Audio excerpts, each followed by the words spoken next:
TV नवा महाराष्ट्र कायम आपल्या सोबत। या बातमीचे प्रायोजक आहेत Swarsingar musical concert and events and Laxmi sandwich, Chhatrapati Sambhajinagar.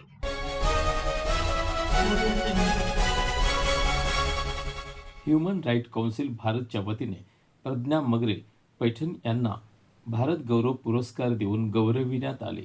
लोककलावंत, अभिनेत्री, याचबरोबर सुप्रसिद्ध नृत्य दिग्दर्शिका म्हणून त्या संपूर्ण महाराष्ट्राला परिचित आहेत। विविध व्हिडिओ अल्बम, लोककलेचे कार्यक्रम, याचबरोबर विविध सांस्कृतिक कार्यक्रमामध्ये त्यांचा हिरिरीने सहभाग असतो। या सर्व कार्याची दखल घेत त्यांना हा पुरस्कार हज हाऊस, छत्रपती संभाजीनगर येथे मान्यवरांच्या उपस्थितीमध्ये देण्यात आला। Audio Jungle.